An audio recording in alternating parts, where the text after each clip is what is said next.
नमस्कार, आदाब, सत श्री अकाल। कैसे हैं आप? उम्मीद करते हैं आप सभी स्वस्थ होंगे, अपने कार्यों में व्यस्त होंगे।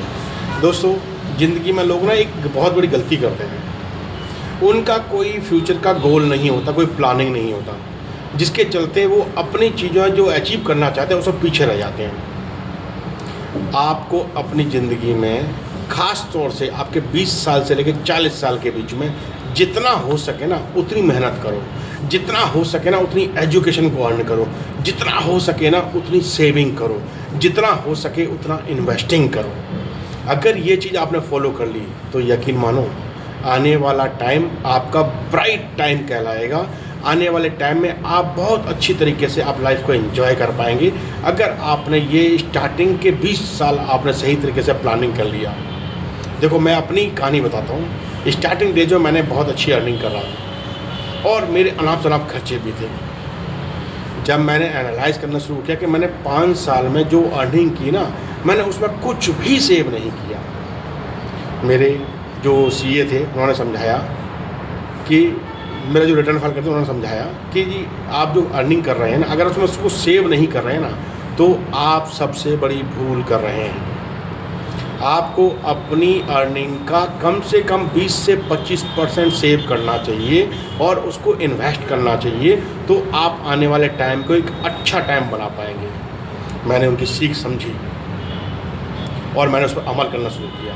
दोस्तों, पहले मैं कुछ चीज़ नोट नहीं करता था। जो अर्निंग आ रही है, खर्चा हो रहा है, अनाप शनाप खर्चा हो रहा है, पता चलता है कि महीने के लास्ट आते आते मेरे को किसी से उधार लेने की जरूरत पड़ जाती थी। जब मैंने सही तरह उसको नोट डाउन करना शुरू किया तो पता चला कि मैं कितने सारे अनवांटेड खर्चे कर रहा हूँ जिसकी कोई ज़रूरत नहीं है, अनवांटेड शॉपिंग कर रहा हूँ जिसकी ज़रूरत नहीं है, अनवांटेड चीज़ों को अपने कलेक्शन में लेके आ रहा हूँ जिसकी ज़रूरत नहीं है। आप सही तरीके से प्लानिंग करेंगे ना, एक्टिवली जो आप अर्न कर रहे हैं और उसको स्मार्टली जो आप एक्सपेंस कर रहे हैं उसको सही तरह मैनेज करना सीख जाएंगे तो आप आने वाले टाइम को सही बना पाएंगे। दूसरा, लोगों को ना सेव करके इन्वेस्ट करने की आदत डालनी चाहिए। लोग कहते हैं कि क्या करें, जो कमाते हैं वो पूरा खर्च हो जाता है, बचता तो कुछ है ही नहीं। एक्चुअली उनका जो फार्मूला होता है ना, income minus expenses is equal to investment, ये फार्मूला ही लोगों के लिए गलत है। वॉरेन बफेट कहते हैं जो कमाओ सबसे पहले इन्वेस्ट कर डालो, उसके बाद जो बचता है उससे अपने खर्चे मेंटेन करो, तो आप अपनी लाइफ में ग्रो करेंगे। आपकी लाइफ ग्रो होती चली जाएगी, आप लाइफ में वेल्थ क्रिएट कर पाएंगे, आप लाइफ को एक अच्छी तरह फाइनेंशियली फ्री की मोड में लेके जा पाएंगे। दोस्तों, जब मैंने ये फार्मूला अपनाना शुरू किया ना तो यकीन मानो लाइफ में बहुत बड़ा चेंज आया। अंदर से मेंटल सेटिस्फैक्ट्री स्टार्ट हो गई, अंदर से मैं अपने आप को पॉजिटिव महसूस करने लगा और अपनी लाइफ में वेल्थ की क्रिएशन की तरफ आगे बढ़ा। फिर मैंने धीमे धीमे उसको इंक्रीज़ करना शुरू किया, अपनी इन्वेस्टिंग को इंक्रीज़ करना शुरू किया। सबसे पहले अपनी सेविंग को इंक्रीज़ करना शुरू किया। मैं अपने 30% 40% तक मैं सेव कर लेता हूँ और उसको प्रॉपर तरीके इन्वेस्ट करता हूँ। लोग कहते हैं अरे बहुत मुश्किल है, कैसे कोई 40% सेव कर सकता है। एक छोटी सी स्टोरी बताते हैं। एक क्या नाम है, गाय चराने वाला बंदा था। वो अपनी गाय को रोज़ चराने जाता था, तो उसकी एक गाय ने बच्चा दिया, तो उस गाय के बच्चे को वो कंधे पे ले जाकर रोज़ गाय चराने जाता। धीमे धीमे गाय का बच्चा बड़ा हुआ, फिर भी वो उस क्या नाम है अपने कंधे पे गाय के बच्चे को बैठा के वो रोज़ जाया करता। लोग पूछते अरे गाय का इतना बड़ा बच्चा हो गया है, उसका इतना वजन, तुम कैसे उठा के लेके चले जाते हो? तो उसने कहा कि इस गाय के बच्चे को मैं बचपन से कंधे पर उठा के लेके जा रहा हूँ, धीमे धीमे ये बड़ा हो रहा है तो मेरे को इसके भार का भी एहसास नहीं, क्योंकि इस भार को मैं रोज़ ढो रहा हूँ। यही एक तरीका होता है जब आप इन्वेस्टिंग शुरू करते हैं और उस इन्वेस्टिंग में आप धीमे धीमे इंक्रीज़ करते चले जाते हैं। 5%, 7%, 8% करते करते आप 50% तक पहुँच जाएंगे, आपको पता भी नहीं लगेगा। ये आपकी हैबिट बन जाएगी। तो दोस्तों, जितना हो सके ना लाइफ में जो इनकम कमाओ उसके हिसाब से आप जितना हो सके उतना सेव करो और इन्वेस्ट करो। सिर्फ आपने 20-25 साल मेहनत करनी है, अपनी आदतों पे थोड़ा सा कंट्रोल रखना है, फिर आने वाले टाइम को आपने एंजॉय करना है। नेक्स्ट आता है, लोग हमेशा एक इनकम सोर्स पर डिपेंडेंट, मोस्टली लोग एक इनकम सोर्स पर डिपेंडेंट होते हैं। दोस्तों, आप अपनी लाइफ में सबसे बड़ी भूल करते हैं कि आपकी लाइफ में सिर्फ एक ही इनकम सोर्स है। आपके पास अगर मल्टी इनकम सोर्स नहीं है ना तो यकीन मानो आप बहुत बड़े संकट में घिरने वाले हैं। आपके पास मल्टीपल इनकम सोर्स होने चाहिए। आप चाहे ट्यूशन पढ़ाओ, चाहे आप किसी को कोचिंग, किसी भी तरह की कोचिंग करो, कोई हेल्थ की कोचिंग करो, किसी को आप गाइडेंस की कोचिंग हो, किसी कंसल्टेंसी की आप चीज़ें करो, लेकिन आपके पास मल्टीपल इनकम सोर्सेज होने चाहिए। आपके फ्री टाइम में अगर आपके पास मल्टीपल इनकम सोर्स के जरिए आप इनकम नहीं जनरेट कर रहे हैं, एक ही इनकम सोर्स आपके पास है और कुछ भगवान न करे कुछ आपके नीचे उस जॉब के साथ कुछ ऊंच नीच हो जाती है, उस इनकम सोर्स के साथ ऊंच नीच हो जाती है, तो आपका फाइनेंशियल आपकी जो कंडीशन है वो बिगड़ जाएगी। आपको अपनी फाइनेंशियल कंडीशन नहीं बिगाड़नी है, आपको अपने मल्टीपल इनकम सोर्स पर काम करना है।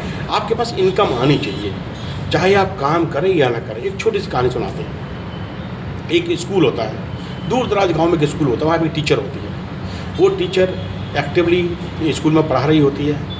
जब उसके पास फ्री टाइम होता है तो वो ट्यूशन भी घर जाके देती है, और थोड़ा फ्री टाइम होता है तो वो ऑनलाइन ट्यूशन भी देना शुरू करती है। आप कहते हैं पिछली बार कोरोना आया था, कोरोना में लोगों के रोज़गार बंद हो गए थे, एक्टिवली जो काम कर रहे थे वो सब बंद हो गए थे, लोग घर से काम कर रहे थे। उसने एक अपने रास्ता बना रखा था, वो घर से ट्यूशन पढ़ा रही थी, उसका इनकम सोर्स बंद नहीं हुआ, उसकी फाइनेंशियली चीज़ें सब कुछ मैनेज हुई, उसे दिक्कत नहीं आई। तो आपके पास भी ऐसे इनकम सोर्स होने चाहिए, आपके पास मल्टीपल इनकम सोर्स होना चाहिए। आप काम करें या ना करें, आपके लिए आपका पैसा काम करता रहे, आपके घर में इनकम आता रहे, आपके घर में पैसिव इनकम आता रहे, इस चीज़ पे काम करो।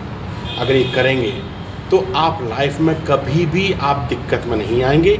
आपकी फाइनेंशियली आपकी जो स्टेबिलिटी है वो बढ़ती जाएगी, आप फाइनेंशियली ग्रो करते जाएंगे। नेक्स्ट आता है, हर किसी इंसान को अपने लिए एक हेल्थ प्लान लेना चाहिए।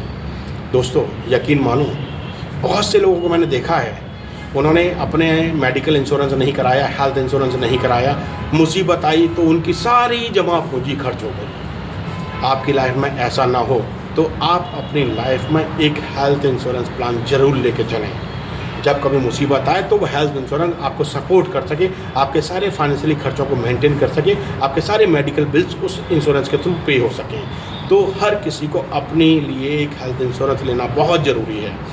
ख़ास तौर से आपकी जितनी बड़ी फैमिली है उस सबसे एक फैमिली फ्लोटर आप लेकर चलो, तो आपकी पूरी एंटायर फैमिली कवर होकर चले।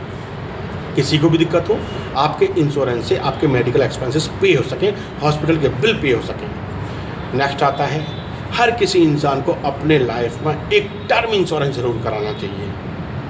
आप अपने फैमिली के कर्ता धर्ता हैं, आप फैमिली के एक्टिवली एक अर्नर हैं, जो उनके लिए आप उन चीज़ों को फीड कराते हैं, उनके लिए सारी ज़रूरती चीज़ों को अरेंज करके देते हैं। भगवान न करे अगर आप नहीं हैं, आपके डिपेंडेंट किसके सहारे जिएंगे।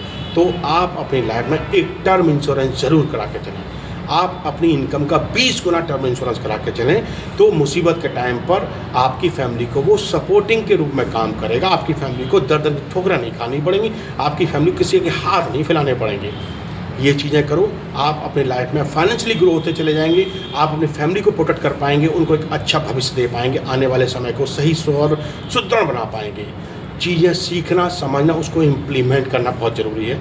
चीज़ें सीखना हमेशा जारी रखो, चीज़ें सीखो और अपने लाइफ में उसको टाइम टू टाइम इम्प्लीमेंट करते चले जाओ।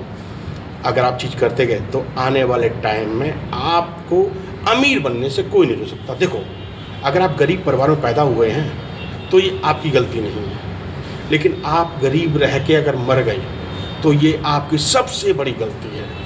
आपको भगवान ने ब्रेन दे के भेजा है, आपको बहुत सारी शक्तियाँ दे के भेजा है, जिससे आप अपनी लाइफ को सही और खुशहाल बना सकते हैं। तो चीज़ें सीखो, अपने आप पर विश्वास करो और चीज़ों को सीख के अपनी लाइफ में इम्प्लीमेंट करते जाओ। जो आपको फाइनेंशियली ग्रो करे उन चीज़ों को सीख के अपनी लाइफ में इम्प्लीमेंट जरूर करो। चलिए, यूँ हंसते मुस्कुराते रहिए। फिर मुलाकात किसी टॉपिक के साथ। अगर टॉपिक अच्छा लगा हो तो अपने दोस्तों के साथ शेयर करो, किसी की लाइफ बदलने की कोशिश करो। यूँ ही मुस्कुराते रहो, हंसते रहो। फिर मुलाकात किसी टॉपिक के साथ। धन्यवाद, नमस्कार।